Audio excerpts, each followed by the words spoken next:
Siddharaj Chaudhary please. धन्यवाद सभापति महोदय। आज मैं यूनियन बजट 25-26 पर अपनी बात रखने के लिए खड़ी हूं। भारत के संविधान के आर्टिकल 38 भारत को एक वेलफेयर स्टेट के तौर पर पेश करता है और सरकार की जिम्मेदारी है कि बजट और उससे जुड़ी वेलफेयर स्कीम्स के जरिए इन आर्टिकल्स को हकीकत में लाया जाए। इसलिए यूनियन बजट सिर्फ एक आंकड़ों की किताब नहीं, बल्कि सरकार की प्राथमिकता और वेलफेयर स्टेट के संविधान से जुड़ी वफादारी का आईना है। सरकार की जिम्मेदारी है कि इकोनॉमिक पॉलिसीज, जिनमें बजट भी शामिल है, ऐसी बनाए जाए जो गैर बराबरी को कम कर सके और सबसे ज्यादा गरीब वर्ग को सहारा दे। बजट वो लाइफलाइन है जिससे शिक्षा, स्वास्थ्य, पेयजल, social security, SC, ST, minority, गरीबों की भलाई के लिए स्कीमें चलाई जाती है। मगर ये बजट को देखकर महसूस होता है कि ये भविष्य के निर्माण से ज्यादा हेडलाइन बटोरने का एक दस्तावेज है। इससे सबसे ज्यादा प्रभावित होने वाली वही लोग पीछे छूट रहे हैं जिन्हें सरकार के सहारे की सबसे ज्यादा जरूरत थी। वो किसान जो बढ़ती लागत से परेशान हैं, वो नौजवान जो बेरोजगारी का सामना कर रहे हैं, और वो औरतें जो निजामती रुकावटों से जूझ रही हैं, और वो गरीब जो महंगाई के बोझ के तले दबे हुए हैं। This government is proudly marketing the income tax exemption of 12 lakhs, but the question is how many Indians even earn that much to benefit from it? Only 2.2% of Indian population pays direct taxes, whereas no relief has been given in regards to indirect taxes, the burden of which falls on everyone, especially the poor and weaker section of the society. This clearly shows that this is not an inclusive budget. GST की ऊंची दरों ने आम आदमी की कमर तोड़ दी है। जरूरत इस बात की है कि खाद्य सामग्री, दवा, स्कूल की किताबें और जरूरत की चीजों पर टैक्स कम किया जाए। पेट्रोल, डीजल पर टैक्स कम करने की कोई कोशिश नहीं हुई, जिसका सीधा असर हर नागरिक पर पड़ता है। आर्टिकल 41 कहता है कि सरकार को ये कोशिश करनी चाहिए कि वो अपनी इकोनॉमिक हालात और रिसोर्सेज के हिसाब से लोगों को रोजगार दे।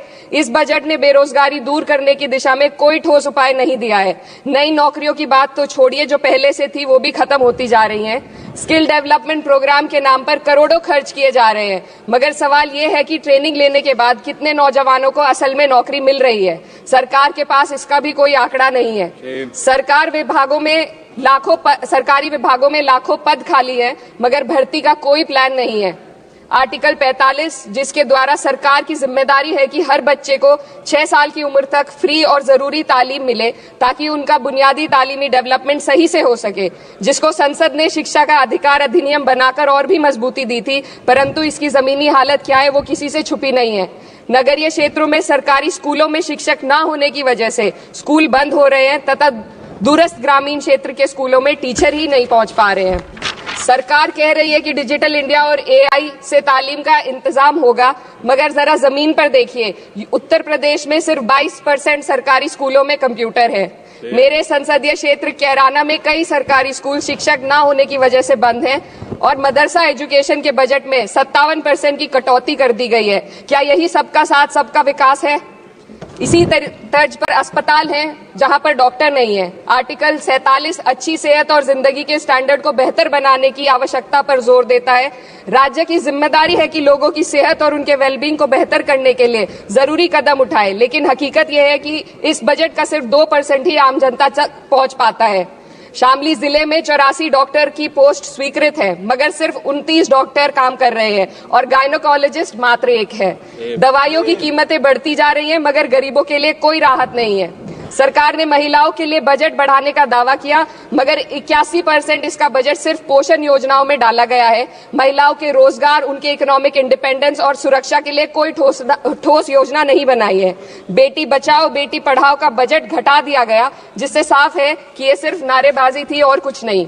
किसानों की बदहाली हम सबके सामने है, लगातार चलती आ रही है। 2016 में कहा गया था कि 2022 तक किसानों की आमदनी दोगुनी होगी, मगर 2025 आ गया और MSP पर कोई ठोस गारंटी आज भी दी नहीं गई है।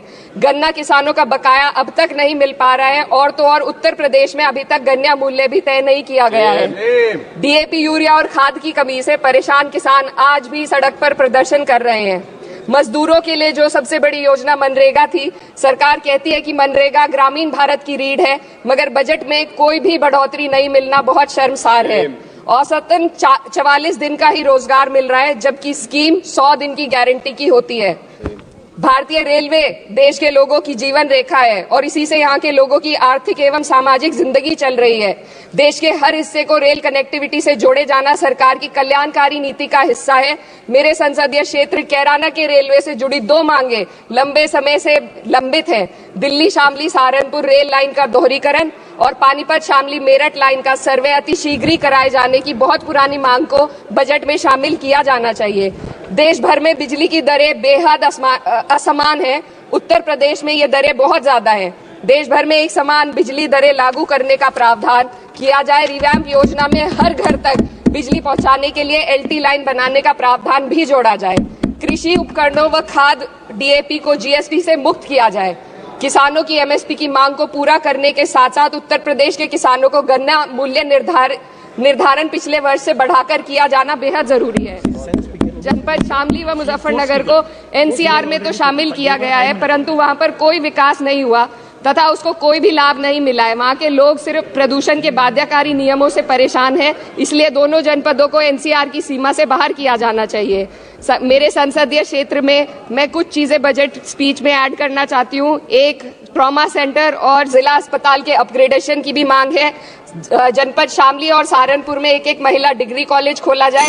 कैराना में सर जस्ट कंक्लूडिंग, यमुना नदी के घाट पर सौंदर्य कार्य का भी कार्य जोड़ा जाए। जनपद शामली में टेक्सटाइल पार्क की स्थापना की जाए और जो संसद निधि है सांसदों को केवल 5 करोड़ रुपए दिए जाते हैं और एमएलए उत्तर प्रदेश के एमएलए को भी 5 करोड़ दिए जाते हैं। हमारी मांग है या तो इसे बढ़ाकर 25 करोड़ किया जाए या फिर सिरे से खारिज किया जाए।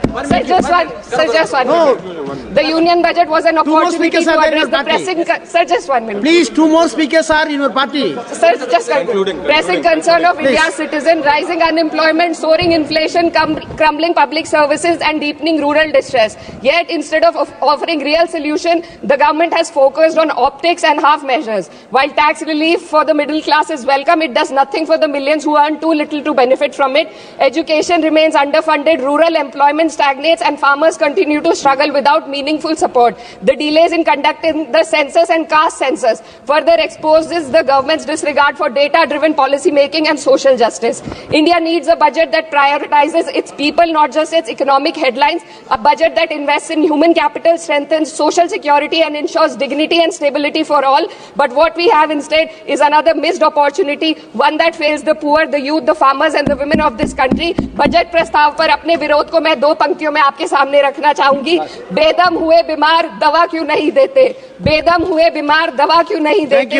तुम अच्छे मसीहा हो, शिफा क्यों नहीं देते? मिट जाएगी मखलूक तो इंसाफ करोगे, मुंसिफ हो तो हश्र उठा क्यों नहीं देते?